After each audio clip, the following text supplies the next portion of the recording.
Hello and a very warm welcome to the brand new edition of To The Point. I'm Kriti Mishra. And on today's show, we have with us Dr. Jitendra Singh, MOS, PMO, donor, DOPT, Atomic Energy, and Department of Space. Dr. Singh, welcome to Rajya Sabha Television and thank you so much for joining us in this era of social distancing. We are connecting you through Skype. Thank you, Kriti.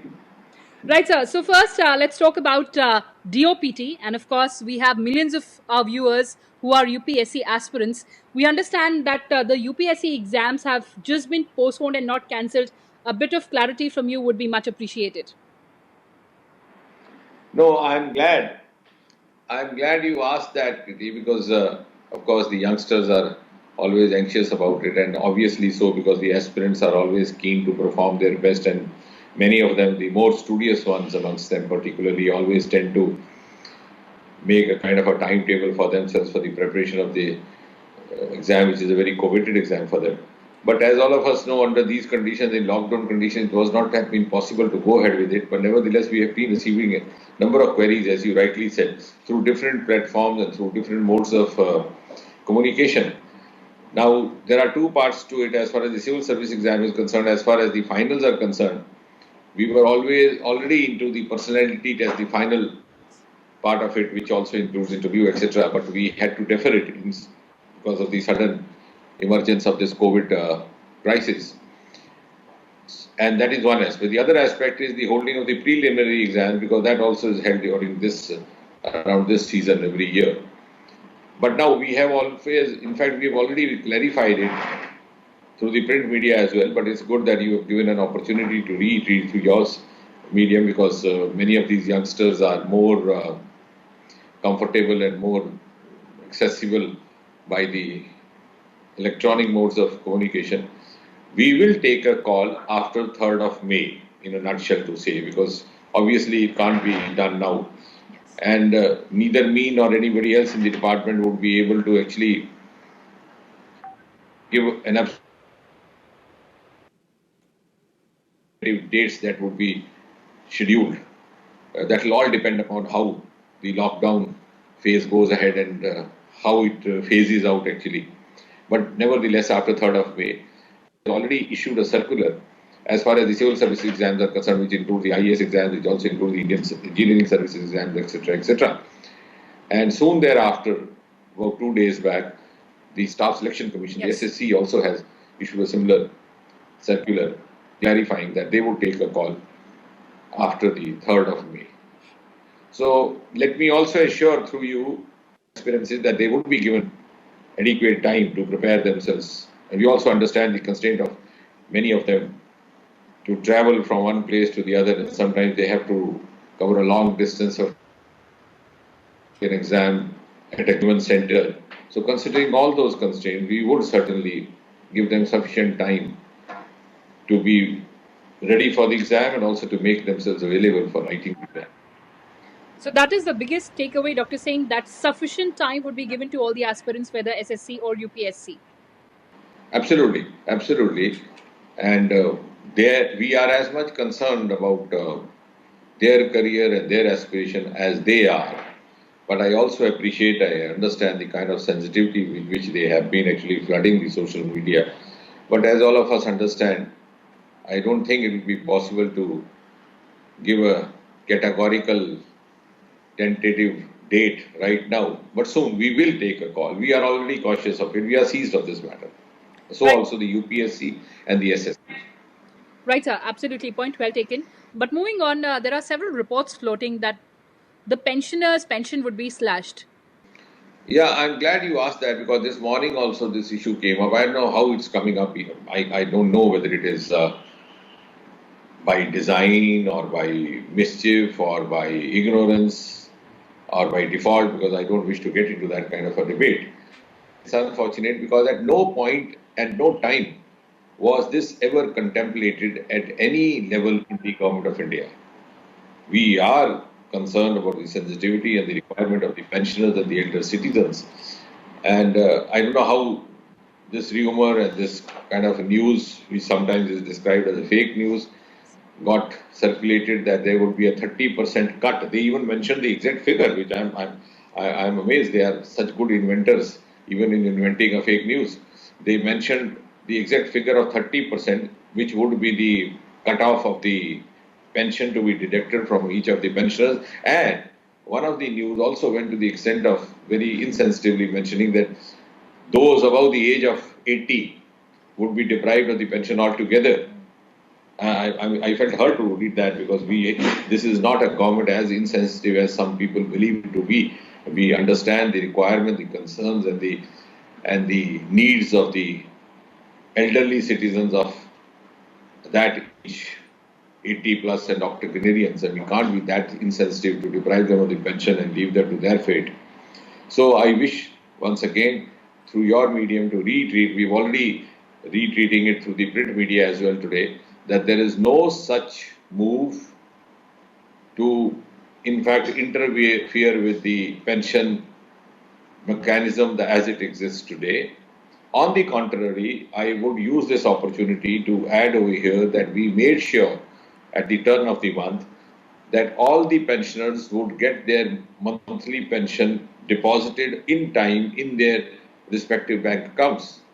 And when we went one step further, we sought the services of the postal department and requested them, and I'm glad that they heeded to our request, that the post office personnel could go up to the houses of the elderly pensioners to deliver the pension or the amount of pension after getting it encashed either through the post office or their account, so that they don't have to undertake the botheration of venturing out during the lockdown period. So we have been actually walking extra mile. Now the third part of it also, which I think we exceeded our mandate, because the pension department per se deals only with the welfare of the pension, the facilitating of the pension deposit, etc., etc.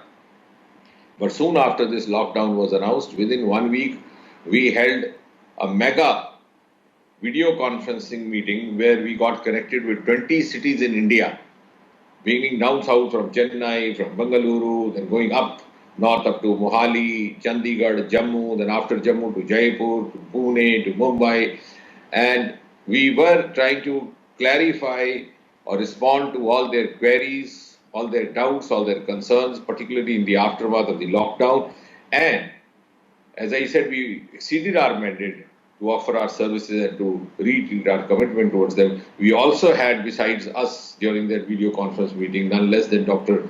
Randeep Guleria, who happens to be the director of the All India Institute of Medical Sciences in New Delhi, and incidentally also one of the leading experts of pulmonary medicine in India, Yes. which is the specialty of medicine dealing with the corona infection and the lung infection resulting from it. So that those of the elder citizens who had certain medical related queries or clinical related queries about corona could also be satisfied. So let me once again reassure you that we would always be doing more than what is expected of us for the benefit and for the service of the elder citizens of this country, who today form a huge chunk.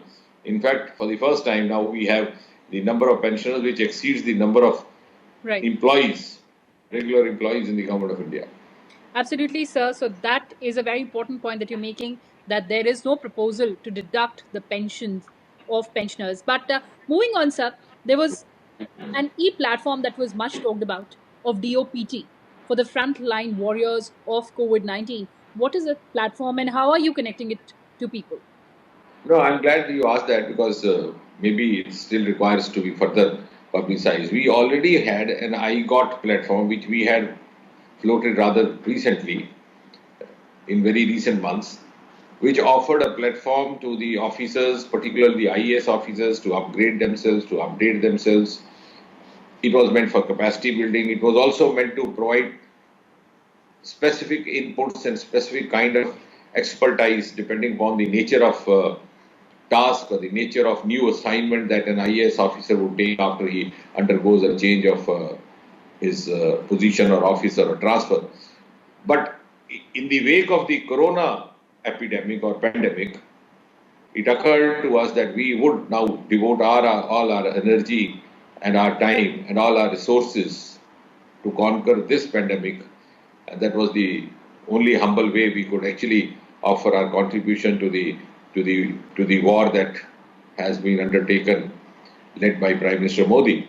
So we introduced an online COVID awareness course on this, and I'm glad on the very first day itself, because we started just about a few days back. On the very first day, we had hundreds of officers registering themselves on it. So it caters to, and the other benefit of it would be, it would not only awareness for their consumption, but it would also prepare them to help others. In other words, we would be preparing what you describe these days popularly as Corona warriors from Yes. among the IAS officers and among the bureaucrats.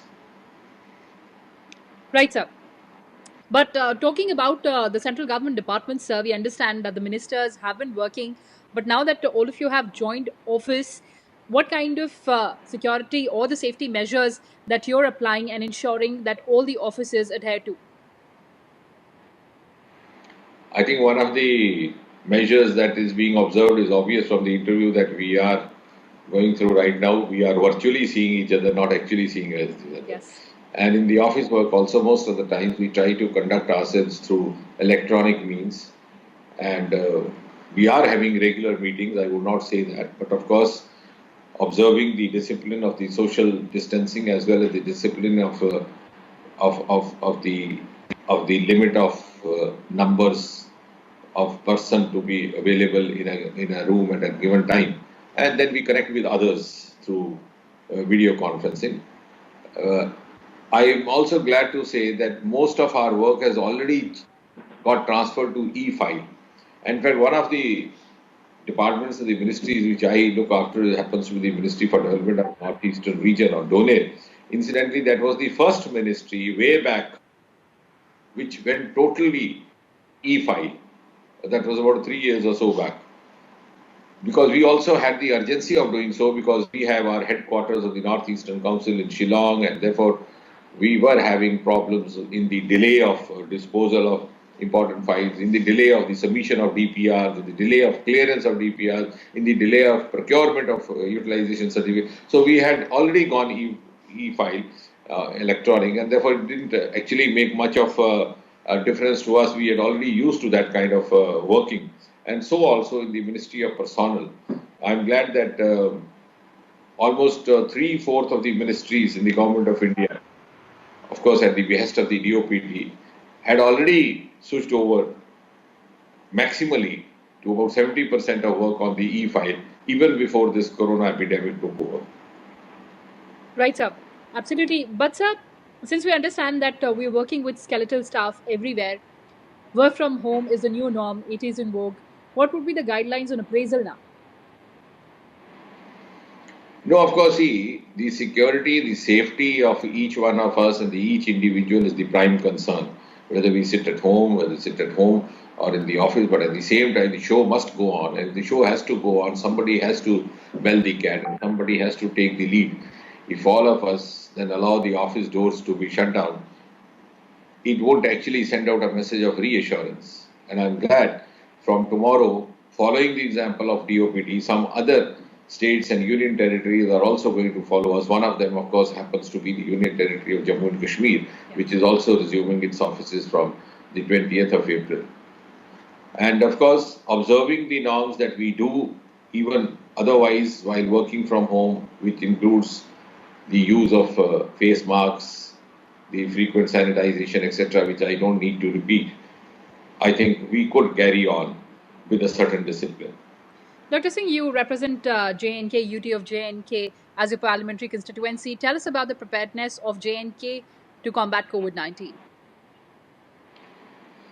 No, I think as far as Jammu and Kashmir is concerned, this is one of the territories which is going to emerge out as one of the best performing as far as the COVID challenge is concerned. I have to compliment the UT government there. They were very preemptive. In fact, they had shut down their health clubs and gym centers long before the lockdown happened.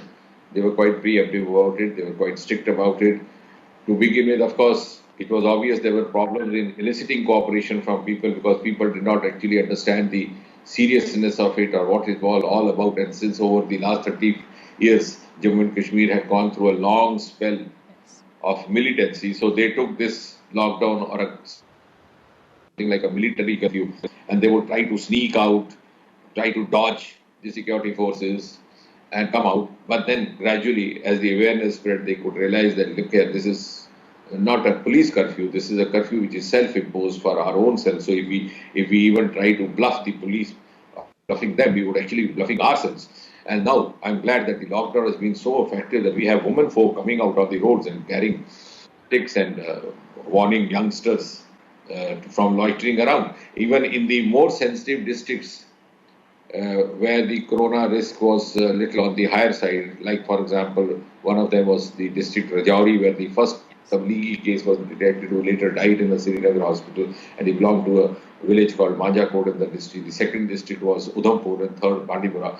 In districts like Udhampur, where we had to do a huge scale, a very massive scale of screening. I would not say mass screening, because in clinical terms, mass screening means testing each individual, which was not feasible at that time, though now the rapid acting kits are also being made available. But there, even the small little lanes and streets interconnecting the panchayats and the villages were found deserted. So much was the level of cooperation by the civil society. And I think there's produced a perfect example of an ideal coordination between the civil society, the civil administration, and the police authorities. We have 6 districts out of 20 districts in Jammu Kashmir which have not reported a single corona positive right from the beginning. And the more sensitive ones, as I mentioned, 3 of them are gradually wriggling out of it. Bandipura still has some of the reports pending, but Udhampur, I think, will be soon out of it. Rajouri were almost settled, except that we had another positive report yesterday, because that was among the awaited persons. I have to compliment also the people of Jammu and Kashmir, particularly the border district of Kathuga, which is bordering Pathankot, because soon after the lockdown was declared all of a sudden, and from on the intervening night of 24th and 25th, there was an influx of people, more than 4,000 people stuck up in that small town. Some of them trying to travel and make their way from Punjab towards Jammu and further on to Srinagar. The other ones trying to go the other way around. And since the quarantine had to be observed and everybody had to be asked to stay in situ, that is where, as is where is principle. So all of them got stuck up, and the people very cooperative to arrange for the quarantine, to arrange for their hospitality, food. And therefore, I think to a great extent, Jammu Kashmir has been able to live up to this challenge in a very commendable manner. At the same time, they have been also quick to follow the guidelines very strictly, as and when they were issued by the government of India. Now, for example, we were now talking about DOPT, and we were also talking about the various departments affiliated with the Ministry of Personnel. I left out mentioning that in the Department of Administrative Reforms, we have a CP Gram portal for the grievances, as all of us know. You also know very well, because you've been covering us for such a long time. So in that portal, we introduced an exclusive window for COVID, so that anybody who has a corona-related or a COVID-related grievance would enter into that portal, file that, and immediately it will get collected. And the disposal time on an average has been just about 1.5 days, and we have till now disposed of, or at least around 10,000 grievances or so. And I'm glad that Jammu Kashmir also was quick to pick up the same kind of a practice and introduce a similar kind of grievance cell over there as well. Right, sir. And talking about the northeastern region, sir, you've gone on record to say that COVID-related health projects will get a priority in financial sanctions for the northeastern region. But we also saw that they had to endure racial slurs amid this outbreak of pandemic. How do we change the mindset? Yeah, I think to begin with, I must compliment my colleagues in the Ministry of Northeast and the donor. We were very quick to understand that we would have to exclusively deal or address ourselves to the COVID challenge for quite a few weeks to come. And therefore, our mandate, even though was to focus on the infrastructure projects, we took upon ourselves that hereafter, for the next few weeks or so, even much before the lockdown was announced, we decided and we took upon ourselves that we would exclusively devote our energies, our resources, our money to the care and control of COVID, though we were not a health-related ministry. So we thought of the best way that we could do it. And what we did was that we have, for example, a scheme called NESID, Northeast Infrastructure Development Scheme, NESIDS.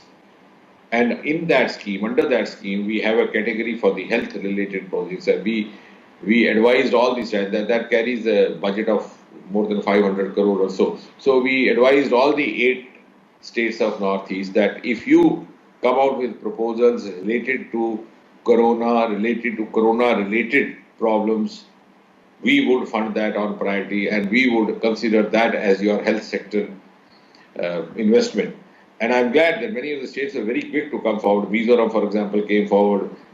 Manipur wants an infectious diseases hospital to be set up, because I'm glad that in the learning from the lesson of the COVID experience, we would be able to build an infrastructure to treat the infectious diseases or their epidemics if these happen in the future as well. Meghalaya has also come up with a proposal. Similarly, to begin with, without any conditions, we placed an amount of rupees 25 crore at the first instance at the disposal of the northeastern states. And of course, the maximum amount of that was to be utilized by the state of Assam, because that was the state which initially faced the brunt of the corona positive cases, because all these foreign travelers actually were moving into Assam because of its close connectivity with the rest of India.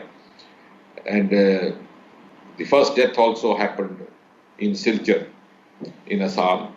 The other death later was unfortunately of a medical professional in Meghalaya. But by and large, most of the other states could contain the spread of corona. And I'm glad that some of these states, like for example Sikkim, do not have a single corona positive. Yes. And I must compliment Honorable Prime Minister, his intervention and his encouragement. We were able to take some preemptive decisions, like for example the sealing of 5,500 kilometer long border along the northeast, because northeast is bordering with Bangladesh, bordering with Myanmar, bordering with Bhutan, Nepal. And one reason I feel why Sikkim has not had a single corona positive is because the Nepal border was sealed in very early phase. So even though by our lifestyle and culture we have a porous border, particularly with Myanmar, and there's also provision of people moving to and fro in a 20-kilometer distance, etc. But all this was very religiously observed. And northeastern states like Manipur, like Meghalaya, were amongst the first to introduce that concept of putting that rounds, which were now later on followed by the rest of India and the other states as well, for social distancing purposes when they were going to a grocery shop or an essential item. At the same time, with the intervention of Honorable Prime Minister, because right from 2014, Prime Minister Modi had said that we would bring Northeast at par with the rest of the India or rest of the more developed states of India. And I think we have retreated our resolve through this crisis that Northeast, along with Jammu Kashmir, Ladakh, and the island territories, was among the areas which, on the behest of Honorable Prime Minister, was given a prioritization in carrying air cargo. So maximum amount of air cargo supplies have reached Northeast. They have reached, of course, Ladakh, because these were the two areas which were facing constraints of accessibility. And thereafter, of course, Srinagar and Jammu have been receiving, the Jammu, of course, also receiving the road transport of the essential supplies, which was permitted from day one. And of course, the parcel train express has also been introduced now, not only for Jammu, but also for Guwahati in Assam. So I'm glad that these peripheral areas were given prioritization, which is in keeping with the policy and approach that Prime Minister Modi and his government has followed ever since 2014. We said we would go by the requirement of the region. We will try to make up for the lapses of the past. We would not go by any considerations whatsoever. And even this moment of crisis, that resolve has been reiterated in a manner that we could actually get over this crisis to a great extent, if not fully as of today. Absolutely, sir. Let's keep our fingers crossed that we get over this crisis as soon as possible and put up a united front. Dr. Singh, thank you so much for joining us on Rajya Sabha television and giving those useful insights. Thank you so much, sir. Thanks a lot.